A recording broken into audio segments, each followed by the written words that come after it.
Hello friends, कैसे हैं आप लोग। राधे राधे। चलिए आज हम लोग स्टार्ट करेंगे। कल जो इतना किए थे उसके आगे, कल हम लोग 11 नंबर तक किए थे, ठीक है।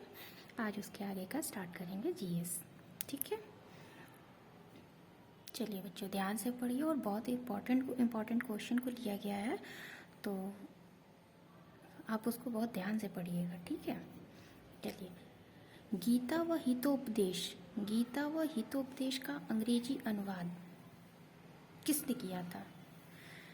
अंग्रेजी अनुवाद किसने किया था। चार्ल्स विल्किंस ने। किसने किया था। चार्ल्स विल्किंस ने, ठीक है। और उस समय जो ये अंग्रेजी अनुवाद किया गया था, उस टाइम पे टाइम पीरियड किसका चल रहा था। उस समय पे जो किसका कार्यकाल चल रहा था। वॉरेन हेस्टिंग्स का टाइम चल रहा था। वॉरेन हेस्टिंग्स का टाइम कब से कब तक का था। 1774 से 1785 तक का, ठीक। वॉरेन हेस्टिंग के टाइम पर ही अभिज्ञान शकुंतलम का भी अंग्रेजी अनुवाद किया गया था। इससे आपको देखिए कितने क्वेश्चन मिल गए। गीता व हितोपदेश का अंग्रेजी अनुवाद किया गया था, ठीक। किसने किया था। विल्किंस ने किया था। टाइम था वॉरेन हेस्टिंग का। वॉरेन हेस्टिंग के टाइम पे किसका और किस चीज़ का अंग्रेजी अनुवाद किया गया था। अभिज्ञान शकुंतलम का अंग्रेजी अनुवाद किया गया था, ठीक है। अब घेरे की नीति किसने अपनाई थी। घेरे की नीति हेस्टिंग्स के द्वारा ही अपनाया गया था, ठीक है। अब नेक्स्ट, शक्ति का पृथक्करण सिद्धांत। शक्ति का पृथक्करण सिद्धांत जो है वो किसके द्वारा दिया गया था, किसके टाइम पे। शक्ति का पृथक्करण सिद्धांत जो है कॉर्नवालिस के टाइम पे दिया गया था। 1786 से 1793, 1786 से 1793, और फिर 1805 में भी इसका टाइम चला था, किसका। कॉर्नवालिस का, ठीक है। कॉर्नवालिस को हम नागरिक सेवा और पुलिस व्यवस्था का जनक भी कहते हैं। मोस्ट इम्पॉर्टेंट क्वेश्चन है बच्चों। नागरिक सेवा और पुलिस व्यवस्था का जनक किसको कहा जाता है। कॉर्नवालिस को। एकमात्र ये एक ऐसा गवर्नर जनरल है जिसकी समाधि भारत में गाजीपुर में है। कौन सा एकमात्र ऐसा गवर्नर जनरल जिसकी समाधि भारत में है, किसकी। कॉर्नवालिस की। और किस जगह पे है। गाजीपुर में, ठीक है। अब चलिए नेक्स्ट, भारतीय संविधान ने राष्ट्रीय ध्वज को सर्वप्रथम किस दिन स्वीकारा था, किस डेट को, ठीक। भारतीय संविधान ने राष्ट्रीय ध्वज को सर्वप्रथम स्वीकारा था किस टाइम पे। 22 जुलाई 1947 को। 22 जुलाई 1947 को राष्ट्रीय ध्वज को स्वीकारा गया था, ठीक है। संविधान सभा के संवैधानिक सलाहकार बी.एन. राव। संविधान सभा के संवैधानिक सलाहकार कौन थे। बी.एन. राव। सबसे पहले पंचायती राज स्वीकार करने वाला राज्य कौन था। राजस्थान। राजस्थान क्या था, सबसे पहले पंचायती राज स्वीकार करने वाला राज्य था, ठीक है। 11वीं अनुसूची में पंचायतों के लिए कुल विषय कितने हैं। 29। तो ऐसे भी क्वेश्चन घुमा के पूछ देगा कि पंचायतों के लिए कुल विषय कितने रखे गए हैं। 29, ठीक है। और पंचायतों के लिए जो कुल 29 विषय रखे गए हैं वो कौन सी अनुसूची के अंतर्गत रखे गए हैं, तो वो 11वीं सूची के में, ठीक है। नेक्स्ट, केंद्र तथा राज्यों के बीच आर्थिक संबंध का किस आर्टिकल के अंतर्गत आता है। केंद्र तथा राज्य के बीच आर्थिक संबंध जो है आर्टिकल 268 से 281 के बीच में रखा जाता है, ठीक है। एशिया और उत्तरी अमेरिका, बेरिंग जल संधि, ये देखिए मोस्ट इम्पॉर्टेंट ज्योग्राफी का क्वेश्चन है। बेरिंग जल संधि जो है वो किसको किसको अलग करती है। एशिया से उत्तरी अमेरिका को बेरिंग जल संधि अलग करती है, ठीक है। माउंट एवरेस्ट को सागर माथा के नाम से जानते हैं, लेकिन वो किस जगह पे जानते हैं। सागर माता के नाम से नेपाल में जानते हैं, ठीक है।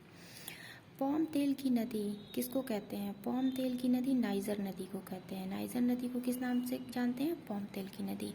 और ये नाइजर नदी है कहाँ, अफ्रीका में है।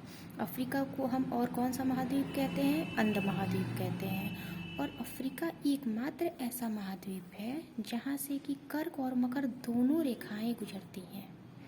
अफ्रीका एकमात्र ऐसा महाद्वीप है जहाँ से कर्क और मकर दोनों रेखाएं गुजरती हैं, ठीक। अब थोड़ा कुछ करंट अफेयर्स देख लेते हैं। मेटा इंडिया के उपाध्यक्ष बनाए गए हैं कौन। संध्या देवनाथन को बनाया गया है मेटा इंडिया के उपाध्यक्ष, संध्या देवनाथन को, ठीक है। ग्लोबल मीडिया कांग्रेस का पहला संस्करण कहाँ पे हुआ है। ग्लोबल मीडिया कांग्रेस का पहला संस्करण मोस्ट इम्पॉर्टेंट है, क्योंकि जब किसी भी चीज़ में पहला यदि फर्स्ट का यूज़ हो जाता है तो वो मोस्ट इम्पॉर्टेंट होता है, और किसी न एग्ज़ाम में पूछना इसका कंपलसरी है, ठीक। तो ग्लोबल मीडिया कांग्रेस का पहला संस्करण अबू धाबी में, कहाँ पे? अबू धाबी में। और ग्लोबल मीडिया का ये उस थीम क्या रहा है? Shaping the future of the media industry. क्या रहा है? Shaping the future of the media industry. ठीक।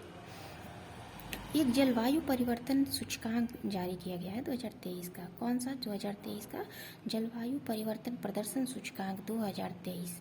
ये कौन सा संस्करण है इसका? 18वां संस्करण है। ये ऐसे भी क्वेश्चन पूछता है। तो 18वां जलवायु परिवर्तन प्रदर्शन सूचकांक 2023 में भारत किस स्थान पे रहा? भारत 8वें स्थान पे रहा। और शीर्ष पे कौन सा रहा?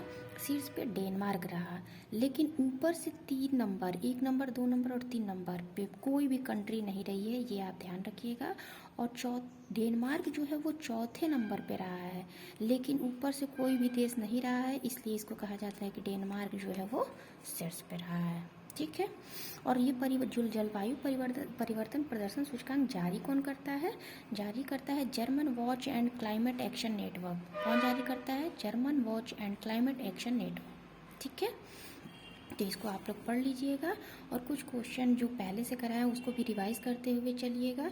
बहुत ही इंपॉर्टेंट क्वेश्चन है बच्चों, ये जितने भी हैं 1 लाइनर टाइप करके दिया जा रहा है और आप लोग एक बार अच्छे से इसको पढ़िएगा और जैसा भी होगा आप हमें लाइक और कमेंट करते रहिएगा।